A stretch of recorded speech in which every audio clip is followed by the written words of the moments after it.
Kung mapatunayan ko ba sa hapon ito na kayong tumutulong sa presiding officer ay may presiding officer din pala. Eh, saan na kayo? Pag napatunayan ko. Pag hindi ko napatunayan, saan na kami?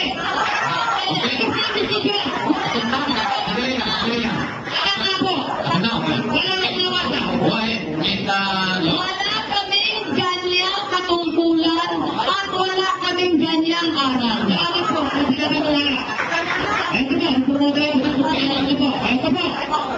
Ang babagay mo po ay ang kabilang race for security sa extension dito. Ito po, Republic of the Philippines. Manila, Philippines. Ang sinabi, that I, as Secretary General of Legal Aid, Filipino, President and with postal address at 509 Jacinto Street, San Domingo, Marikina, Rizal. Yes, after having given to his word to do in accordance with law, depose and say that I am the presiding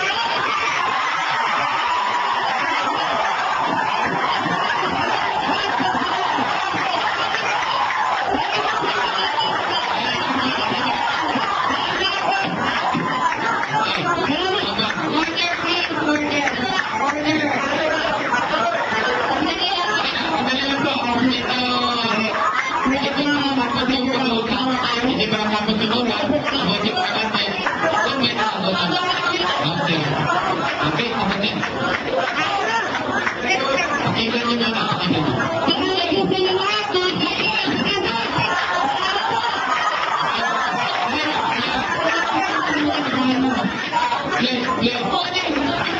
Inig naman kayo kung galing.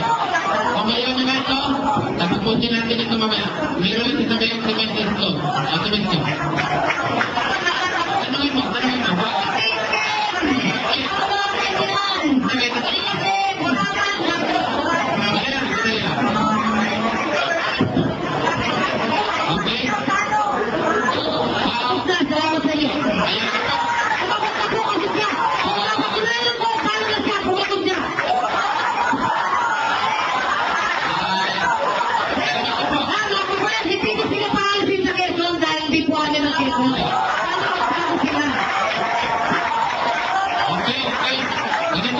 Pagkipirin po ay nagpapasalamat din sa inyo.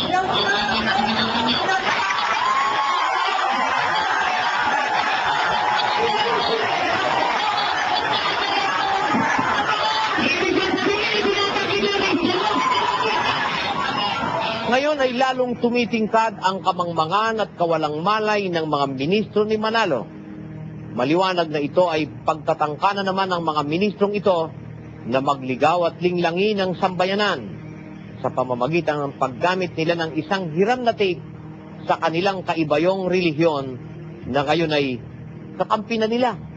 Nakita natin na ang sinasabi nilang pagtakbo ng panig ng ang dating daan sa naturang debate ay kabaligtaran ng tunay na nangyari. Ito ay nagsapos sa isang showdown. Showdown na pinagwagian ng panig na ito at tinanggap naman ng panig nila Teriol. Pansinin na pagkatapos ng showdown ay inalis na ang orasan at nagsalita na ang moderator na siyang tanda ng pagtatapos ng nasabing debate. Ang ipinakitang video ng mga ministro ni Manalo na umano'y pagtakbo o pag-urong ng panig na ito ay hindi totoo. Bagkus ito ay ang masayang paglisan ng grupo ng ang dating daan sa pinagdausan ng debate na natural lamang sapagkat tapos na nga ang diskusyon. Dahil dito'y muli na naman nating nabuko ang grupong ito ng mga ministro ni Manalo sa kanilang gawaing pagliligaw ng kapwa-tao. Sino pa kaya ang maaaring makapagtiwala sa mga taong ito kung pangkaligtasan ng kaluluwa ang pag-uusapan?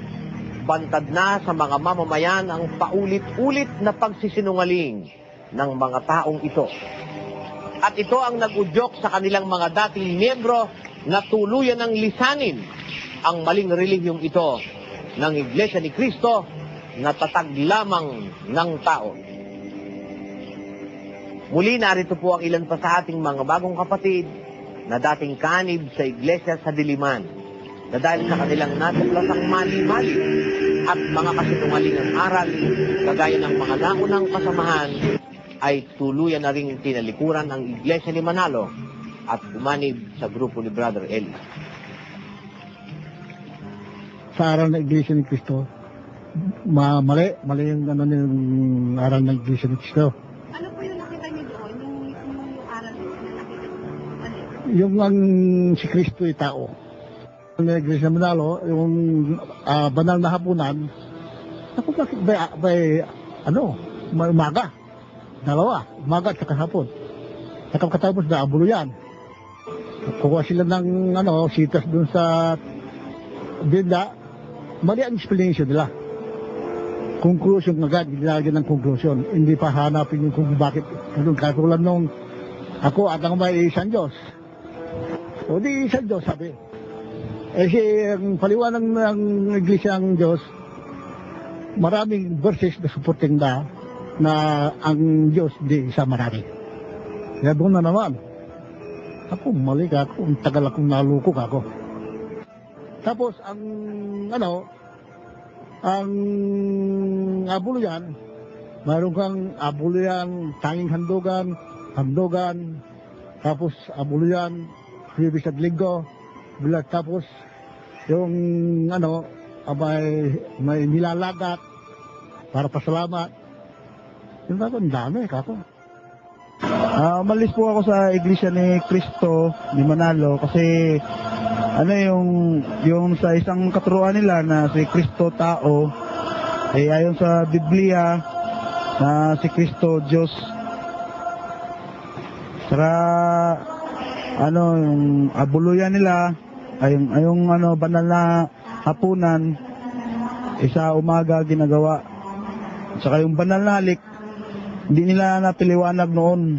Noon pa yan, nung araw ko pa tinanong yan, hindi nila kayang ipaliwanag yung nasa sa Biblia. Naintindihan. So, marami akong nakitang mali.